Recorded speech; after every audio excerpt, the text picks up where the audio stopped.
ဒီကလေးမလေးဟာမွေးလာတဲ့အချိန်မှာပဲအသက်80အရွယ်ပုံစံဖြစ်နေခဲ့တယ်။အဲ့ဒါကြောင့်သူမမိသားစုကသူ့ကိုဆုံးဖြတ်ခဲ့ကြပါတယ်။ကံကောင်းစွာနဲ့သဘောကောင်းတဲ့အမျိုးသမီးတစ်ယောက်ကသူမကိုကောက်ယူပြီးမွေးစားဖို့ဆုံးဖြတ်လိုက်တယ်။ဒါပေမဲ့အိမ်နီးနားချင်းတွေကသူမမျက်နှာကိုမြင်တိုင်းသူ့ကိုမကောင်းဆိုးဝါးလို့ပြုမှုကြတယ်။အဲ့ဒါကြောင့်သူမရဲ့မွေးစားမိခင်ကများစွာသောအခွင့်အရေးတွေကိုဆုံးရှုံးခဲ့ရပါတယ်။မကြာမီသူမအသက်9နှစ်အရွယ်ကိုရောက်ရှိလာခဲ့ပါတယ်။သူ့နဲ့ရွယ်တူကလေးတွေကလည်းမျက်နှာကိုမြင်တိုင်းမကောင်းဆိုးဝါးလို့ပြုမှုကြတယ်။ဒါပေမဲ့ကျင်နာတတ်တဲ့ကောင်လေးတစ်ယောက်ကတော့သူ့ကိုကာကွယ်ပေးခဲ့ပါတယ်။ဒါဟာကောင်မလေးအတွက်ပထမဆုံးအကြိမ်အနေနဲ့တစိမ့်စီမှကျင်နာမှုရရှိခဲ့တာဖြစ်တယ်။နောက်ပြီးတော့ကောင်လေးကသူ့အဖေဆရာဝန်စီခေါ်သွားတယ်။ဆရာဝန်ကသူ့ကိုစစ်ဆေးကြည့်လိုက်တော့သူ့ရဲ့စစ်ဆေးမှုအရကောင်မလေးမှာမွေးရပါယောဂအတော်များများရှိပြီးကိုယ်ခန္ဓာလှုပ်ဆောင်ချက်တွေဟာအသက်80အရွယ်လူနဲ့တူနေတယ်ဆိုတာကိုတွေ့ရှိသွားခဲ့တယ်။ဆရာဝန်ကသူမသက်တမ်းဟာ10နှစ်တာကျန်ပါတော့တယ်လို့ပြောလိုက်တယ်။အဲ့ဒီအချိန်မှာသူမရဲ့မွေးစားမိခင်ရောက်လာပြီးကောင်လေးကသူတို့ကိုသူ့အိမ်မှာအိတ်ခံဖို့ဖိတ်ခေါ်ခြင်းနဲ့ဒါပေမဲ့သူ့မိခင်ကစိတ်မရှိဘဲကောင်မလေးတို့ကိုချက်ချင်းထွက်သွားဖို့ပြောလိုက်တယ်။ဒါကြောင့်သူတို့အိမ်ကိုပြန်သွားခဲ့ရတယ်။ကောင်မလေးကသူ့ရဲ့အကောင်းဆုံးတငယ်ချင်းကိုအဆုံးရှုံးခံမှာမဟုတ်ဘူး။ဒါပေမဲ့သူ့မိသားစုက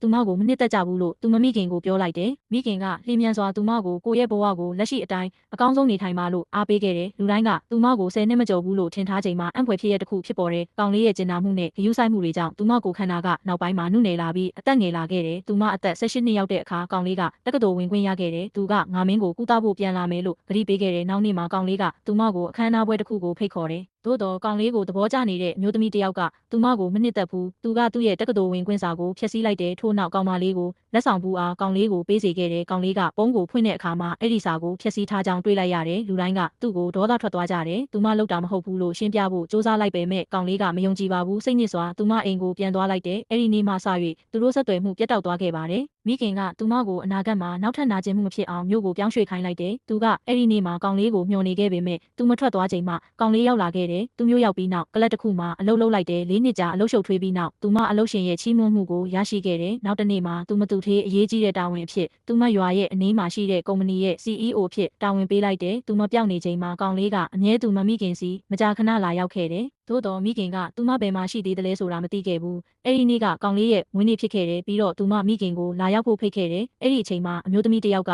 သူမခံစားချက်ကိုကောင်လေးအားထုတ်ပြောခဲ့တယ်။ကောင်လေးကညင်းမလို့လုံနေချိန်မှာအနားမှာရှိတဲ့လူတစ်ယောက်ကကောင်မလေးဟာကလေးဘဝကစပြီးယောဂရှိတယ်လို့ပြောတယ်ပြီးတော့သူမဟာပျောက်သွားတာမဟုတ်ပဲတည်သွားပြီလို့ထင်ကြောင်းပြောလိုက်တယ်။သို့တော်အဲ့ဒီအချိန်မှာကောင်မလေးကအခန်းထဲသို့ဝင်ရောက်လာခဲ့တယ်။လူတိုင်းအံ့အားသင့်သွားခဲ့ကြပေမဲ့ကောင်မလေးကိုထပ်မံမြင်လိုက်ရချိန်မှာတော့ကောင်လေးရဲ့နှလုံးသားမှာအလွန်ကြီးမားတဲ့ပျော်ရွှင်မှုကိုခံစားရပါတော့တယ်။